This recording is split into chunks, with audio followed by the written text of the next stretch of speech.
Sa panteon ng komedyang Pilipino, may mga pangalang hindi maialis sa kamalayan ng publiko. Mga haliging nagbigay hugis at kulay sa sining ng pagpapatawa. Isa sa mga pinakatanyag at iginagalang na pangalan ay si Augusto Valdez, na mas kinilala ng masang Pilipino sa kanyang pangalang pang-entablado, Chiquito. Sa loob ng 5 dekada, siya ay naging isang institusyon, isang komedyanteng may angking tatak ng humor na sumasalamin sa kultura at karanasan ng karaniwang Pilipino. Kadalasang itinuturing na pinakamahigpit na katapat ng hari ng komedya na si Dolphy. Si Chiquito ay nag-iwan ng isang pamanang hindi matatawaran na nakaukit sa mga di malilimutang karakter na kanyang binigyang buhay mula sa mga pahina ng comics patungo sa pinilakang tabing. Ang kanyang natatanging kakayahan ay ang isalin sa pelikula ang mga minamahal na tauhan mula sa mga comic strip na naging bahagi ng kolektibong imahinasyon ng bansa. Mula sa pagiging mapag-aksayang si Asyong Aksaya, ang misteryosong si Mr. Wong, ang prangka at palabirong si Goryo sa kanyang makulay na jeepney, hanggang sa mga katauhang tulad ni Natasio, Tasyong Albularyo, ay Torni Agaton, ang sinaunang taong si Barok, at ang may agimat na si Mang Kepweng. Bawat isa ay naging salamin ng iba't ibang mukha ng lipunang Pilipino na kanyang ginampanan ng may husay at puso. Ang kanyang legasiya ay hindi lamang nakasalalay sa dami ng tawang kanyang inihandog, kundi sa lalim ng kanyang impluensya sa paghubog ng komedya bilang isang lehitimong sining sa pelikulang Pilipino. Ang mga unang taon at pagsibol ng talento, isinilang bilang Augusto Valdez. Ang kanyang mga ugat ay nagmula sa Apalit, Pampanga. Ang kanyang pamilya ay nagpalipat-lipat, dumaan sa San Miguel, Bulacan, bago tuluyang nanirahan sa Maynila, ang syudad na magiging saksi sa pagsibol ng kanyang pambihirang talento. Sa murang edad, ipinamalas na ni Chiquito ang likas na hilig sa pagtatanghal. Nagsimula siya sa isang hamak na trabaho bilang tagapagdala ng pagkain, isang paraan upang makatulong sa pamilya. Subalit sa likod ng simpleng hanap buhay na ito ay nagkukubli ang isang pambihirang biyaya, ang husay sa pagsayaw. Ang kanyang talento ay hindi nagtagal na natuklasan. Sa edad na 7, buong tapang siyang sumabak sa isang impersonation contest sa Manila Theater, isang maagang patunay ng kanyang kumpiyansa sa entablado. Ang kanyang potensyal ay napansin ng tanyag na impresaryo na si Lou Salvador Sr. na siyang nagbukas ng pinto para sa kanya sa mas malalaking produksyon. Binigyan siya ng papel sa isang musical production sa makasaysayang Manila Grand Opera House, kung saan mas nahasa ang kanyang kakayahan sa harap ng maraming manonood. Pagsapit niya ng edad na 13, ang kanyang pangalan ay nagsimulang umugong sa larangan ng sayaw. Ang kanyang enerhiya at husay sa pagsasayaw ng boogie-woogie, isang sikat na sayaw noong panahong iyon, ay nagdulot ng malaking kasiyahan sa mga manunood. Dahil dito, pinansagan siyang Tito Boogie Star at di naglaon ay kinilala bilang kampiyon sa isang pambansang patimpalak ng boogie-woogie. Ang entablado ang naging kanyang unang paaralan, kung saan natutunan niya ang sining ng timing, physical na komedya, at ang kahalagahan ng pakikipag-ugnayan sa manunood. Mga kasanayang magiging pundasyon ng kanyang matagumpay na karera sa hinaharap. Pagpasok sa daigdig ng pelikula, habang nag-aaral sa Mapua Institute of Technology, na may pangarap na maging isang inhinyero, tila may ibang plano ang tadhana para kay Chiquito. Isang makabuluhang pagtatagpo ang naganap nang makilala niya si Fernando Poe Sr., isa sa mga haligi ng industriya ng pelikula. Nakita ng nakatatandang Poe ang potensyal sa binatang mananayaw at binigyan siya ng pagkakataong masilayan sa pinilakang tabing. Noong 1947, sa ilalim ng Polaris Films, unang lumabas si Chiquito sa pelikula. Sa mga sumunod na taon, nagpatuloy siya sa pagganap sa maliliit na papel. Matiyag ang naghintay ng kanyang malaking pagkakataon. Ang pambihirang pagkakataong iyon ay dumating sa pamamagitan ng direktor na si Nario Santiago na isinama siya sa pelikulang Lutong Macao, 1951.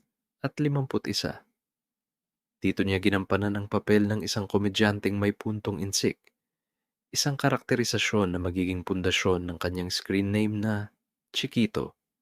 Ayon sa kanya, ang pangalang ito ay hinango niya mula sa isang Tsinong may-ari ng tindahan na malimit niyang puntahan, isang simpleng pinagmulan para sa isang pangalang magiging tanyag sa buong bansa. Ang tunay na pag-angat ng kanyang karera ay naganap nang mapasama siya sa ikonikong pelikulang Low Waist Gang, 1956. Pinagbidahan ito ng noon ay sumisikat pa lamang na si Fernando Poe Jr. At sa pelikulang ito, nakilala si Chiquito bilang isa sa mga pangunahing sidekick ni FPJ, kasama si Zaldy Zishornak. Ang kanyang natural na kimika sa hari ng pelikulang Pilipino at ang kanyang natatanging estilo ng komedya ay agad na napansin ng mga manonood. Mula sa pagiging isang supporting actor, ang kanyang bituin ay nagsimulang magniningning ng sarili. Hindi nagtagal, mula sa pagiging sidekick, siya ay naging bida na rin ng sarili niyang mga pelikula. Isang testamento sa kanyang lumalagong kasikatan at pagtanggap ng publiko. Ang tugatog ng tagumpay, isang prolifikong panahon, ang huling bahagi ng dekada 60 hanggang sa unang bahagi ng dekada 80 ay maituturing na gininto ang panahon sa karera ni Chiquito. Sa tugatog ng kanyang kasikatan, siya ay naging isa sa mga pinakaabala at pinakaproduktibong aktor sa industriya. Isang kahangahangang patunay nito ay ang kanyang kakayahang gumawa ng halos 20 pelikula sa loob lamang ng isang taon, isang bilang na nagpapakita hindi lamang ng kanyang kasipagan, kundi pati na rin ng napakalaking tiwala ng mga producer sa kanyang kakayahang humakot ng manonood. Ang kanyang filmografiya sa panahong ito ay pinangungunahan ng mga pelikulang komedya, kung saan naipamalas niya ang kanyang malawak na kakayahan sa pagpapatawa. Ilan sa mga naunang pelikula na nagpatibay sa kanyang estado bilang isang pangunahing komedyante ay ang Atrabida, Fighting Tisoy, Mr. Basketball, Low Waist Gang at Og sa Mindoro, 1958, at Sotang Bastos, 1959, isang makabuluhang tagumpay sa kanyang internasyonal na karera ang pagganap niya sa western comedy na Arizona Kid noong 1970. Sa pelikulang ito, nakatambal niya ang Hollywood actress na si Mamie Van Doren, isang pambihirang pagkakataon na nagpakita na ang kanyang talento ay kayang makipagsabayan sa pandaigdigang entablado. Bukod dito, nag-iwan din siya ng isang kakaibang marka sa kasaysayan ng kulturang pop ng Pilipinas nang siya ang naging kauna-unahang lalaking nagsuot ng costume ni Darna sa pelikula. Isang patunay ng kanyang katapangan na subukan ang mga hindi kinaugaliang papel para sa kapakanan ng komedya. Subalit ang pinakamatibay na pamana ni Chiquito ay ang kanyang pagbibigay buhay sa mga karakter mula sa comics. Naging kasing kahulugan ng kanyang pangalan ang mga sumusunod na tauhan. Barok, 1976. Ang kanyang pagganap bilang ang kaibig-ibig na taong kuweba ay naging isang cultural phenomenon. Ang simpleng pananaw at mga nakakatawang pakikipagsapalaran ni Barok sa modernong mundo ay tumatak sa puso ng mga manonood. Mr. Wong at Asyong Aksaya, 1977. Ipinakita niya ang kanyang versatility sa pagganap sa dalawang magkaibang karakter sa iisang taon. Bilang Mr. Wong, ipinamalas niya ang kanyang husay sa slapstick at karakterisasyon. Habang bilang Asyong Aksaya, epektibo niyang isinalarawan ng isang tauhang may aral tungkol sa pagiging waldas. Mang Kepweng at Goryo, 1979. Ang Mang Kepweng ay naging isa sa kanyang pinaka-ikonikong pelikula kung saan ginampanan niya ang isang albularyong may ginintuang puso. Samantala, ang karakter ni Goryo mula sa Goryo and His Jeepney ay sumalamin sa buhay ng isang karaniwang tsuper na puno ng katatawanan at aral. Estong Tutong, Kenkoy, at Tasyo, 1980. Ipinagpatuloy niya ang pagbibigay buhay sa mga klasikong karakter ng comics, kabilang si Kenkoy, isa sa mga pinakaunang icon ng comics sa Pilipinas. Ang kanyang husay ay hindi lamang limitado sa komedya. Noong 1984, nakatanggap siya ng nominasyon bilang Best Supporting Actor mula sa FAMAS Awards para sa kanyang pagganap sa dramang Lovingly Yours, Helen, the Movie. Isang pagkilala na nagpatunay sa kanyang lalim at lawak bilang isang aktor. Bukod sa kanyang sariling tagumpay, si Chiquito rin ang kinikilalang nakatuklas sa talento ng aktres na si Alma Moreno, na una niyang ipinakilala sa pelikulang Kambal Tuko. Sa likod ng kamera, producer at direktor, hindi nasiyahan si Chiquito na manatili lamang sa harap ng kamera.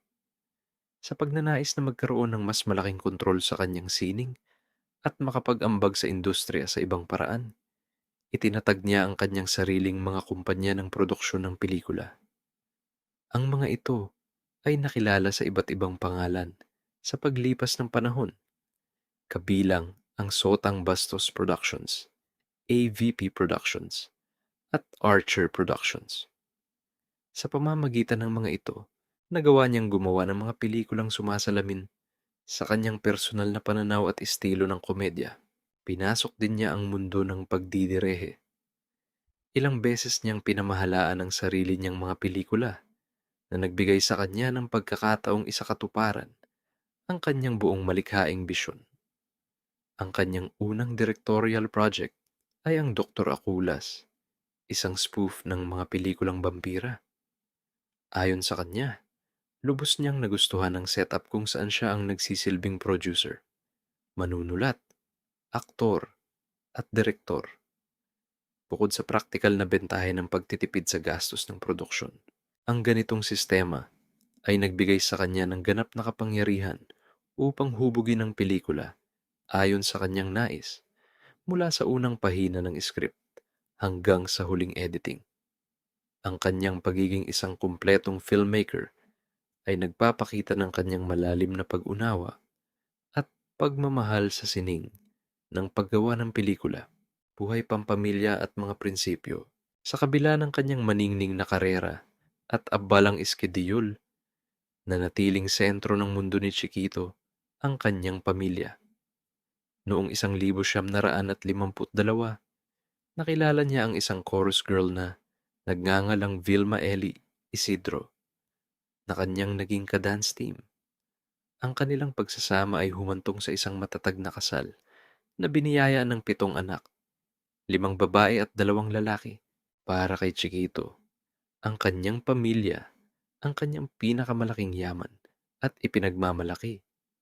Bilang isang ama, siya ay kilala sa pagiging istrikto ngunit mapagmahal. Palagi niyang ipinapaliwanag sa kanyang mga anak habang sila ay lumalaki ang kanyang walang sawang pagmamahal. Gayunpaman, malinaw din niyang ipinapaalam na kung sino man sa kanila ang gagawa ng kalokohan, siya ang kanilang unang makakaharap. Ang disiplinang ito ay may kaakibat na malaking pagmamahal at pag-aalaga na nagresulta sa paglaki ng kanyang mga anak bilang mga responsableng individual. Ipinagpapasalamat niya na ang bawat isa sa kanila ay nagkaroon ng maayos na buhay, malayo sa gulo at kontrobersya. Isang mahalagang desisyon na kanyang ginawa bilang ama ay ang mariing pagtutol at pagpigil sa kanyang mga anak na sundan ang kanyang mga yapak sa pag-aartista. Ang desisyong ito ay nag-ugat sa kanyang sariling mga karanasan. Alam niya ang hirap, sakripisyo, at kawalang katiyakan na kaakibat ng pagsisimula sa industriya ng showbiz. Ayon sa kanya, ang puhunan sa pag-aartista ay dugo at pawis. Dahil dito, mas pinili niyang bigyan ng prioridad ang edukasyon ng kanyang mga anak. Nais niyang ipamana sa kanila ang katatagan na dulot ng formal na pag-aaral, isang sandatang hindi kumukupas, di tulad ng kasikatan na maaaring maglaho anumang oras. Paglilingkod sa bayan, ang karera sa politika, Tulad ng maraming sikat na personalidad sa showbiz, pumasok din si Chiquito sa larangan ng serbisyo publiko. Ginamit niya ang kanyang kasikatan at ang tiwala ng mga tao upang maglingkod sa lungsod ng Makati. Siya ay matagumpay na nahalal bilang konsehal ng lungsod sa loob ng 3 termino. Sa isang pagkakataon, panandalian din siyang nanungkulan bilang Vice Mayor ng Makati. Ang kanyang karera sa lokal na politika ay nagpakita ng kanyang pagnanais na mag-ambag sa lipunan sa labas ng mundo ng entertainment. Noong 1992, tinangka niyang abutin ang isang mas mataas na posisyon sa gobyerno nang tumakbo siya bilang senador ng Pilipinas. Subalit, hindi siya pinalad na manalo sa pambansang halalan. Sa kabila nito, ang kanyang pagsubok sa politika ay nananatiling isang mahalagang bahagi ng kanyang talambuhay na nagpapakita ng kanyang multifaceted na personalidad bilang isang alagad ng sining at lingkod bayan. Ang huling kabanata at pamana. Matapos ang kanyang pagsubok sa politika, nagbalik si Chiquito sa paggawa ng pelikula noong 1994. Nakipagtambal siya sa nooy sumisikat na komedyanteng si Andrew E. para sa blockbuster na pelikulang Pinagbiyak na Bunga, Look-alike, sa ilalim ng Viva Films. Ang matagumpay na tambalan ng 2 henerasyon ng komedyante ay naging patok sa takilya at nagkaroon pa ng spin-off sa telebisyon na nagpatunay na ang kanyang husay sa pagpapatawa ay nananatiling mabisa at may kaugnayan sa panlasa ng bagong henerasyon. Ang kanyang huling pelikula ay ang Parents Ko noong 1997, kung saan nakasama niya si Amanda Page. Hindi nagtagal matapos nito, nagsimula ng manghina ang kanyang kalusugan. Noong Hulyo 3, 1997, sa edad na 65, pumanaw ang isa sa mga pinakamamahal na komedyante ng bansa. Siya ay binawian ng buhay sa Makati Medical Center dahil sa sakit na liver cancer. Ang pagpanaw ni Chiquito ay nag-iwan ng malaking puwang sa industriya, ngunit ang kanyang pamana ay mananatiling buhay. Ang kanyang asawang si Vilma, kasama ang kanilang anak na si Augusto Chiquito Jr., ay naninirahan na ngayon sa California. Hindi basta-basta malilimutan ng sambayan ng Pilipino si Chiquito. Ang kanyang kontribusyon sa komedyang Pilipino ay napakalaki at hindi matutumbasan.